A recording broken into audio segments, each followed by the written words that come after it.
I'm going to be a bit more practical in the terms of using mathematics and multivariate analysis, AI if you may. My background is in wood and paper chemistry, but I have a deep minor, let's say, in analytical chemistry, and there's a sub-subject that's called chemometrics, and that's a subject where we use multivariate analysis, physical component analysis, primarily linear algebra methods to extract information from instrumental measurements and give them a chemical significance. So my interest in multivariate analysis actually started with a revelation. In paper machines, they use a lot of starch for different properties. I mean, you can get paper strength, you can flocculate your dirty stuff. Papermaking in general is a very complex process because you have a closed water circulation where you have dirty water and you want to make clean paper.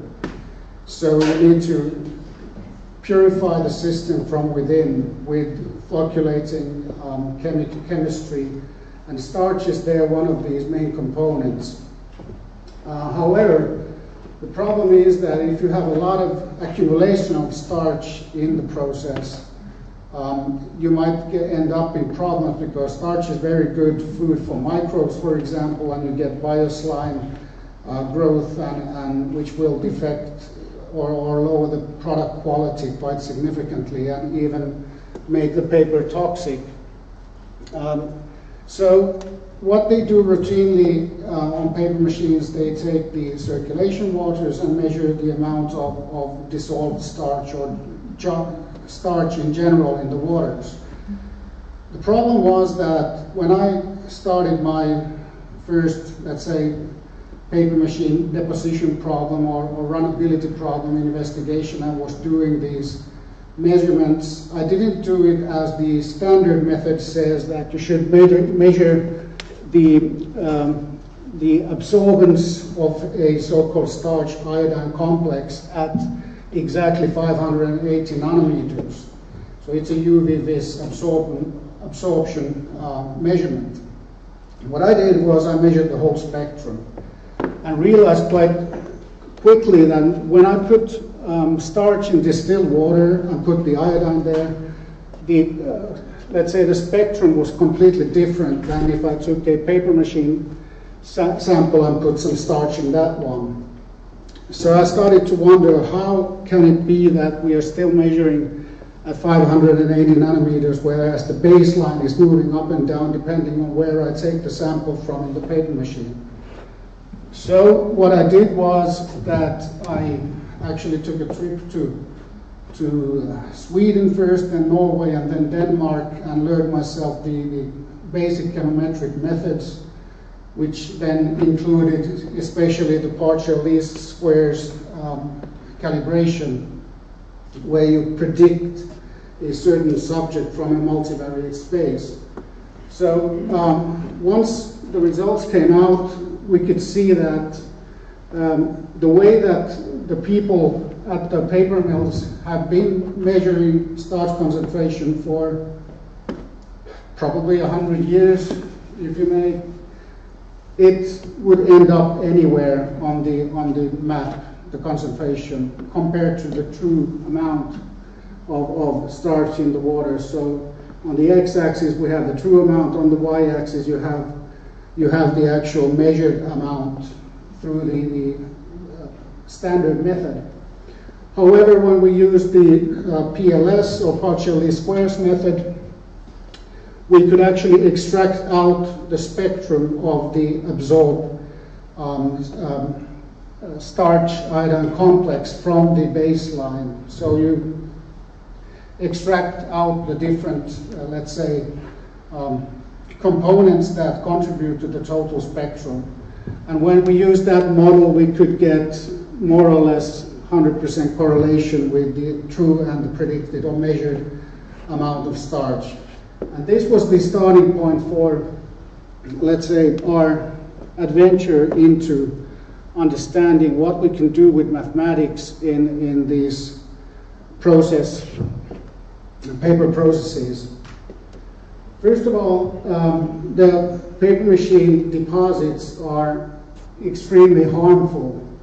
They consist of wood pitch, for example, that's contained, any given wood species contains at least 1 to 2% of resin extractives, which are extremely tacky. These end up as small particles or balls, colloidal particles in the water circulation, and if they start to deposit onto the paper machine cylinders, the runnability and downtime of the paper machine is quite obvious, and also specks and holes that come onto the paper are extremely harmful because they cause reclamation of the produced paper. And today you have, or actually already, let's say 40 years, there have been different types of optical, let's say, methods to detect the actual defects in the paper. So you have holes and you have the specks. And these have been measured by light reflectance, for example, or then by simply the passage of air through the sheet of paper when it passes 1,000 meters per minute past the detectors. However, the problem is that these are all defects that have to be corrected. So when they take out the reel that has these defects and they know where they are, they actually reel up the paper and put what do you call it, tape, a sticker on the holes, for example, so that when it goes to the press, that it won't rip the whole line and cause, let's say, problems at the printing presses. However, the problem was that, or is, that if you only measure the defects, you're not actually controlling the process. You should actually know how much there are problems or potential problems coming up. So measuring online of the amount of deposits on a paper machine was quite a vital thing. And as Lord Kelvin said, that I often say that when you measure what you're speaking about and express it in numbers, you know something about it, but when you cannot measure it, when you cannot express it in numbers, your knowledge is a meager and unsatisfactory kind. So the thing is that if you can't measure the amount of deposition going on online on the paper machine, there is no way you can control the let's say, the pH, temperature, conductivity, the type of chemicals you're putting into the machine at let's say, in the right time window. Because, for example, when we talk about these holes and specks on paper, they're quite dependent on how thick the paper is. Every paper machine, when they produce paper, they go from a thin paper to a thick paper to a thin paper, different paper grades. And when the paper is thick, it cleans up the paper machine more and also is not caused by these holes in such extent as the thinner papers. So the speck and hole data doesn't reflect actually to the amount of deposits. Sorry.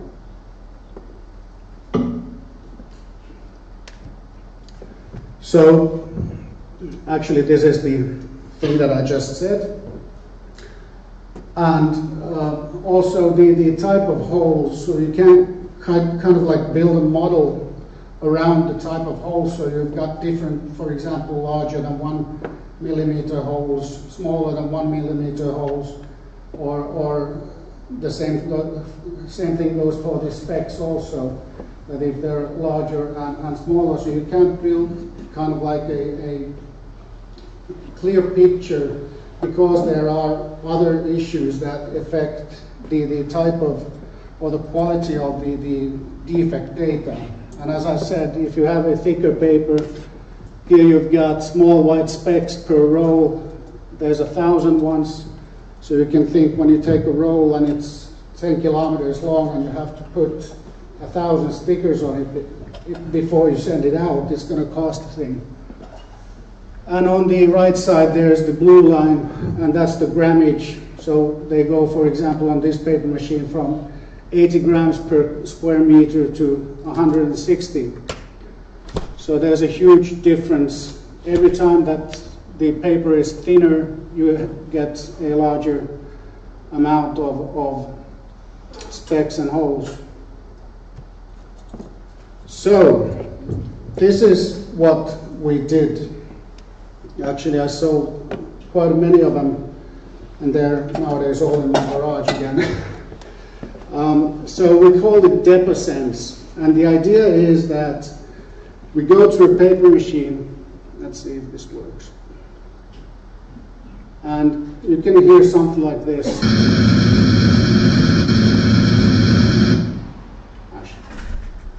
So that's a standard sound that a paper machine gives out.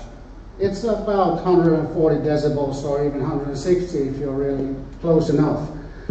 And what we did was that we actually asked ourselves, is there an audible sound? Because vibration analyses of these, for example, ball bearings and engines have been done throughout time through accelerometer measurements, actually just to follow up that whether or not the ball bearings are going broke because of breaking down. A paper machine's cylinder costs about 100,000 euros, but if the ball bearings break down and it breaks 2 or 3 of these cylinders, then it might be €1 million cost. But anyhow, the idea was that if you have a sticker, for example, and you rip it off, let's say that the sticky stuff, the wood resin and stuff that you have that are tacky on a paper machine, whether or not they actually act as some sort of a glue. And when you rip it off from the cylinder surface, whether or not it gives a certain type of sound. We didn't know that because it was completely impossible to hear it by your ear, with your ear. So we did measure a lot of sound up to half a year. Here you actually got, this is frequency and that's time. And this is from MATLAB, so you don't see the x-axis, but this area is somewhere around 20,000 hertz, so it's not even audible for a human being, but you can still find it there. And there we found a very, very low level of let's say, sound, so it was something around 10 decibels compared to the 140, and considering that it's a logarithmic scale, it was completely off scale. But with the devices we had, we could actually find the sound for the deposits. And this was done by correlating it with all sorts of other information about the runnability of the paper machine, the product quality, holes and specs and stuff like that through over a half a year. And what we did then was that we started to actually, let's say, data mine into this spectrum data. There's a lot of filtration that has to go on because of let's say, the noise in the data. But and averaging is especially important because when a paper cylinder you're measuring at a certain speed, you might get these fluctuations that has to do with harmonic, let's say, recordings, depending on the frequency you measure it with. Paper machine cylinders, anyhow, they turn very, very fast. So in any case, what we did was we normally used something called alternating regression, which is in a way a principal component analysis technique where you simply start off with from different points of view with randomized starting values. And if you end up, let's say, often enough into the same model or principal components, then you accept them, and therefore it kind of like make sure that the method or the prediction is modeling has ended up in a unique solution. Once we did that, then we had a lot of spectrums. Okay, you might have 50 sound sources depending on the quality of the data. But normally you find 4 or 5 that are really main sound sources.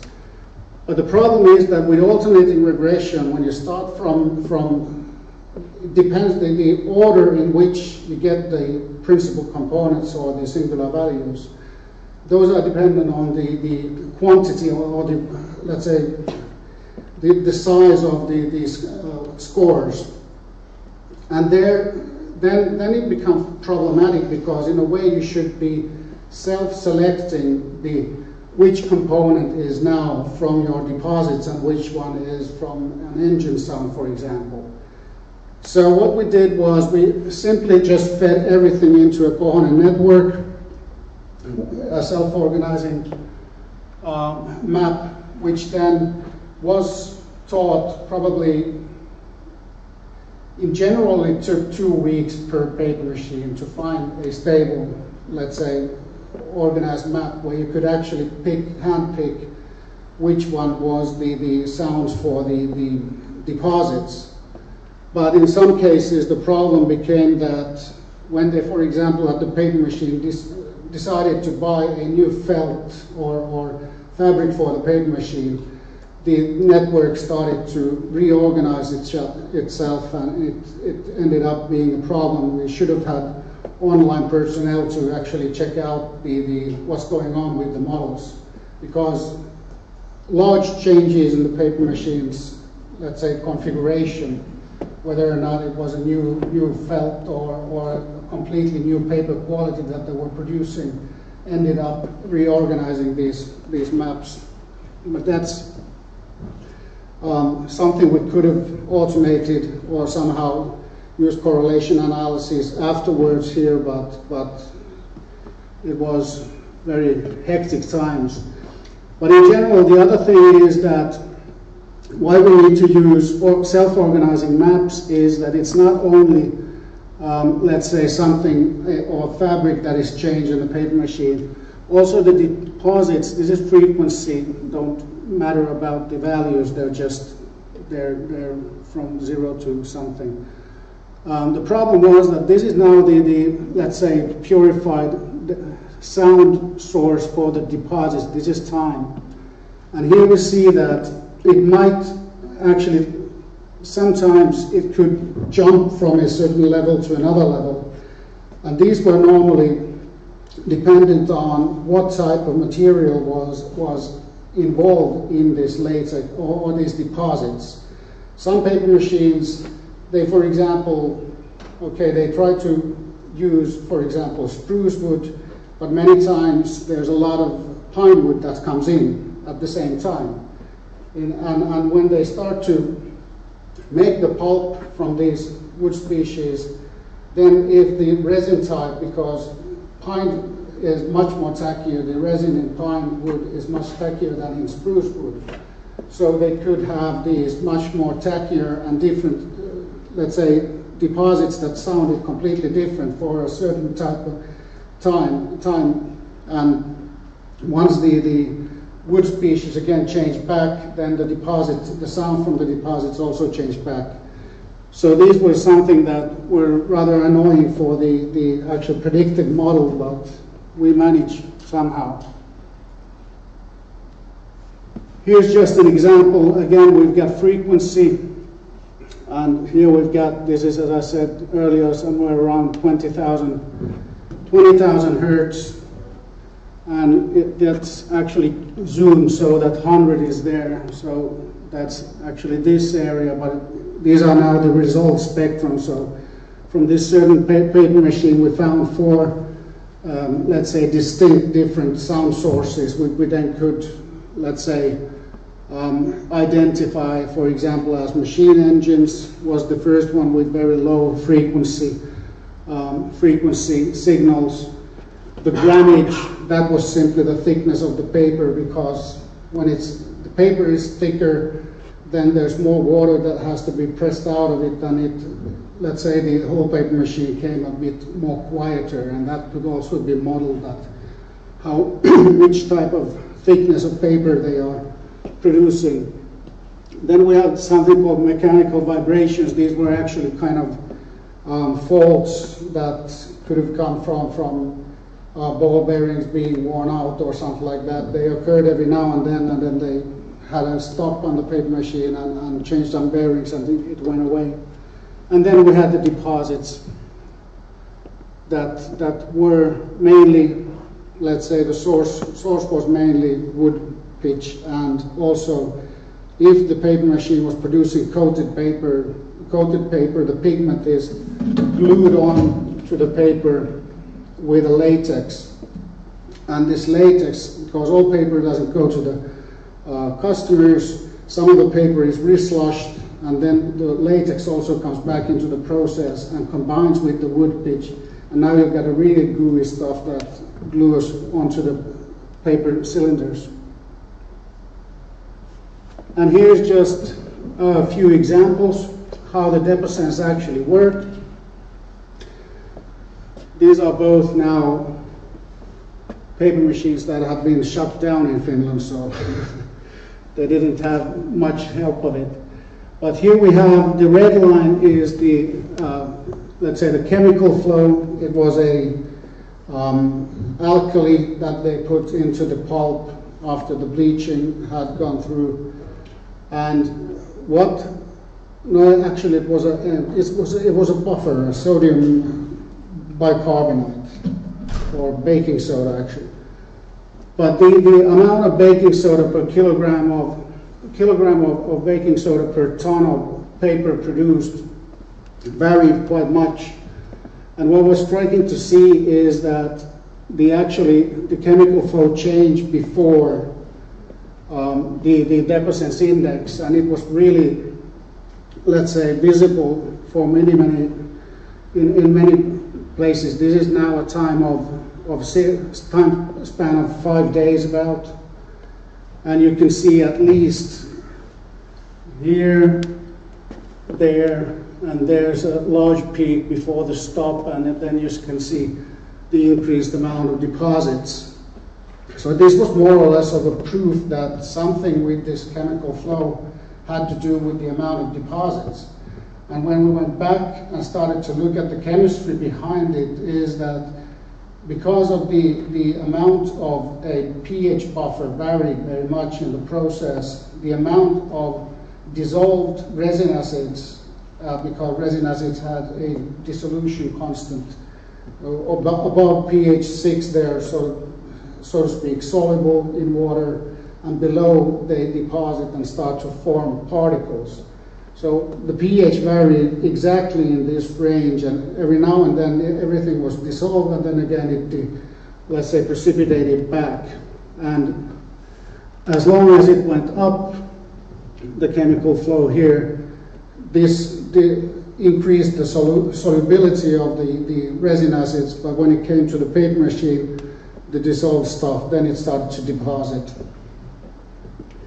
Here's another example of a chemical treatment that was started at this black line, and it simply just showed that we had a significant decrease in the amount of deposits, but on the other hand we had another signal from which was in the same range as in the spectrum sense, in the same range as the deposits here, but it started to increase.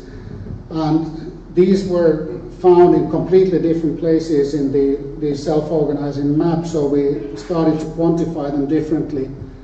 And actually what this stuff was a bioslime, so it was bacteria starting to collect onto the paper felts that had previously not been seen, because everything was let's say glued together as larger particles with a high amount of starch addition. So at some point you could actually decrease with the chemical treatment the amount of certain type of deposits, and on the other hand, you increase some other problems. So it's not that straightforward to make a paper machine act well.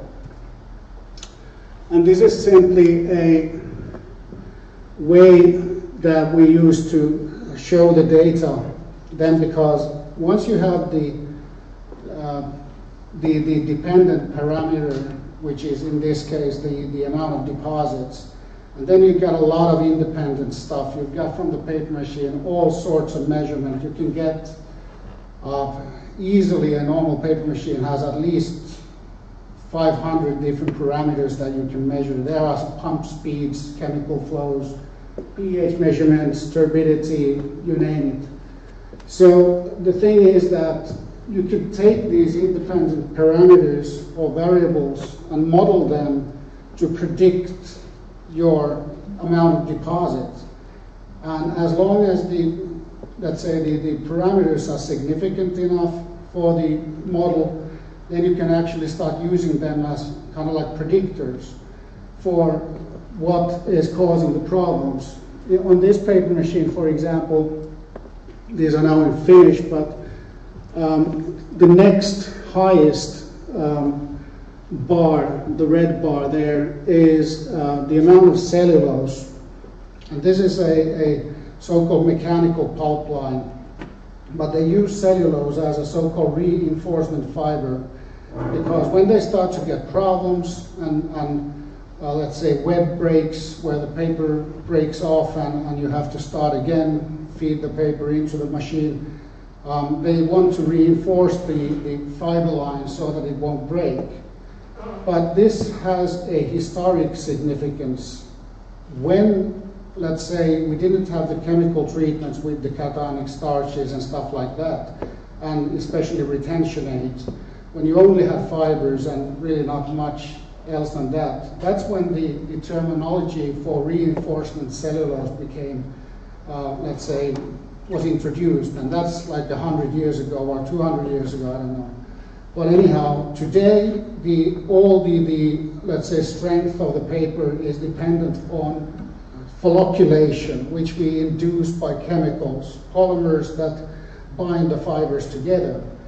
And now, what the cellulose on this paper machine did was that as it increased, it decreased the amount of fine particles which actually acted as some kind of a, let's say, nanoparticle or glue particle in this web.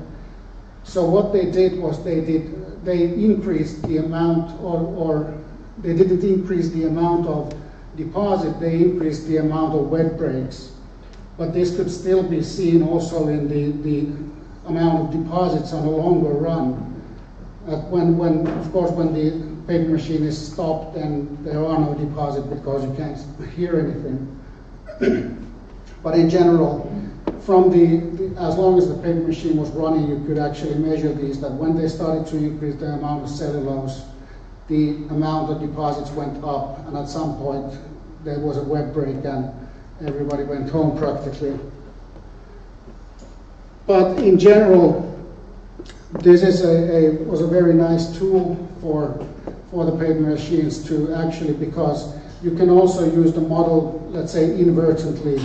So you can tweak, you can see, you can have a value on the amount of deposits, and then you can just manually, or let's say by simulation, alter the amount of, for example, some of these parameters and see how they affect the theoretical amount of deposits on the paper machine. But that's, of course, tweaking a model in a sense, because normally everything changes. That was actually pretty much that. Okay, I was fast. Thank you, Lari.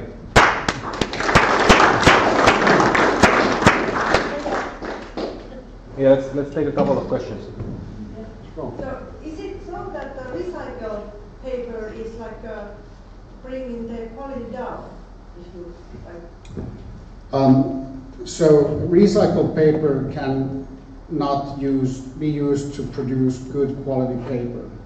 First of all, let's say recyclability of a fiber, wood fiber, is a complete maximum of 5 times. If it's 5 times recycled, it's kind of like, let's say, meal. It goes with the waters to the cleaning plant, so it gets worn down. You can probably use it theoretically 3 times and still get some sort of a cardboard out of it, but you can't make real paper of it. And the other thing is that normally recycled stuff contains all sorts of gooey, funny-looking things and rats and stuff. So, I mean, to clean them up in order to actually be able to use on a paper machine without getting everybody sick is not that easy. The result when you are testing that sound-based measurement, that you were able to hear the deposits before they were breaking the paper. Yeah, practically, yeah. But the problem is that web breaks come from hugely different sources. I mean, one of the major issues is how they, let's say, adjust the paper strength. It doesn't have to be deposits that cause the web breaks, but when it comes to specks and holes, there let's say the deposits is much more better predictor, because you can see it probably a week before in the best case. Yeah. But each and every machine is an individual. It's a hell of a lot of work. It doesn't kind of like you just take the thing there and start measuring. It's 24/7 modeling before you can actually start up the process. And it takes a lot of energy. And as I said, if there's any shift in the model, or let's say there's new sounds coming in that are significant to the predictor, then let's say the self-organizing maps reorganize, and then you need to pick by hand where again is which one. And it's a lot of work. You could automate it, but I don't know. I stopped developing these and started to develop pulping processes.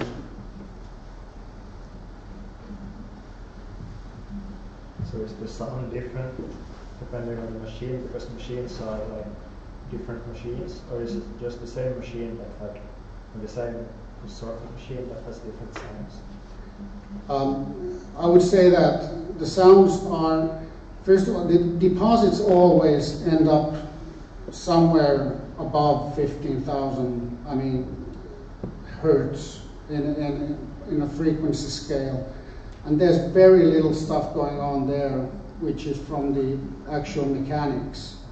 So it's a fairly good area to find stuff, but certain paper machines are so bloody silent that you actually need to start enhancing this one, and that was one of the major problems, was that first I thought, yeah, let's measure everything and it's okay, but actually in the final versions I had to use high-pass filters, because it was just, the signals were in some cases below 1 decibel. And there's not a measurement microphone that can handle that sort of variations, even if the frequency range is very much higher. So what kind of a process is the making the paper out of those chemicals? So is it a batch where you have all the chemicals are constant within that batch, or is it constantly changing during the making? A paper machine, where let's say that that produces mechanical paper. What you have a so-called a pulp line, where wood chips are going in, and they grind it to individual fibers. There's 2 huge, large discs that simply disintegrate everything that goes in there. And then you have a hot 120 degrees, let's say, pulp that goes into a so-called bleaching tower or bleaching system. You normally bleach it in order to get the yellow wood fiber to be white. You can have peroxide, dithianide, certain types, but normally it's pretty simple in the case of mechanical pulp. After that one then starts, of course you get chemicals there, but it's an online process. It's not so that you have a batch. You have a feed of pulp coming in, and then you feed in chemicals as they flow out into, they can go to a reaction tower, for example, where stuff goes in from the top and you all the time pump it out from the bottom.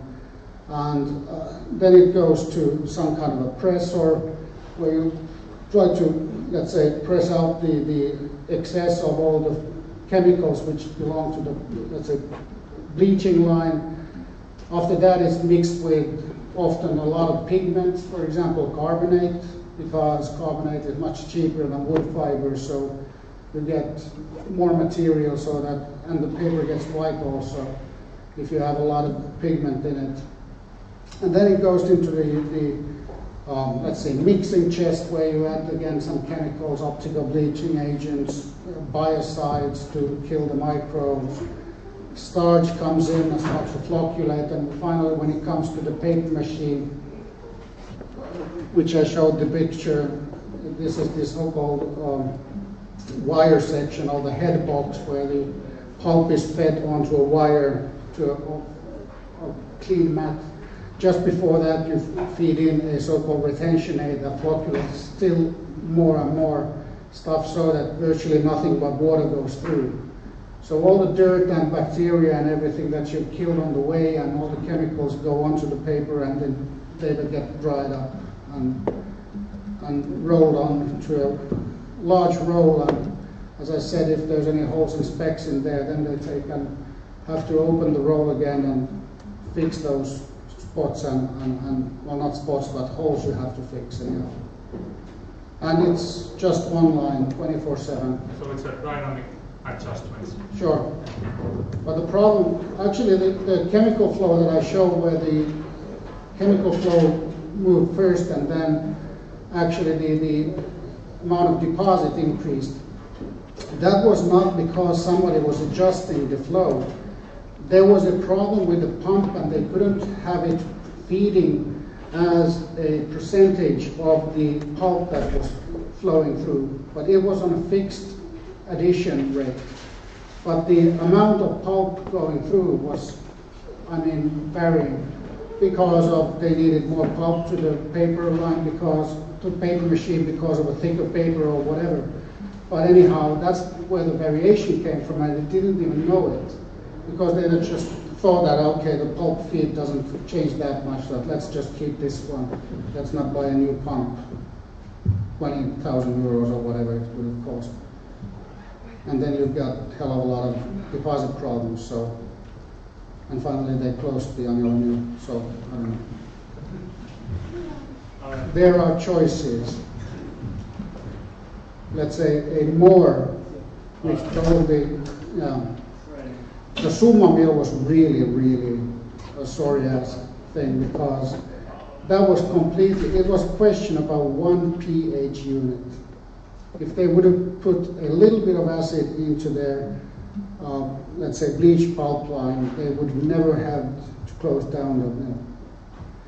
But it went on for 20 years, and they were virtually on a let's say, could make a result over the revenue. So, and it was only because of 1 pH unit. Somebody thought that, let's save a bit of chemicals here. So it was really, and that we also had a depositions there to measure it, and we actually, the last 2 weeks they ran without one single deposit onto the paper, but it was too late. The decision was already taken, but let's close the mill. Did you run the machine without the paper at all to get the spectrum of the machine itself without?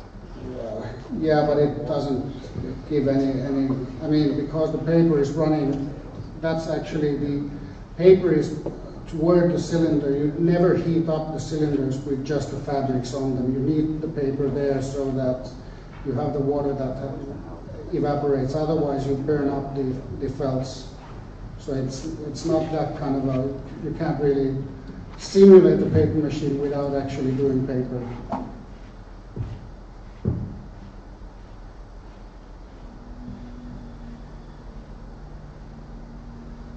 Okay. No questions anymore? Okay, let's thank Lari one more time.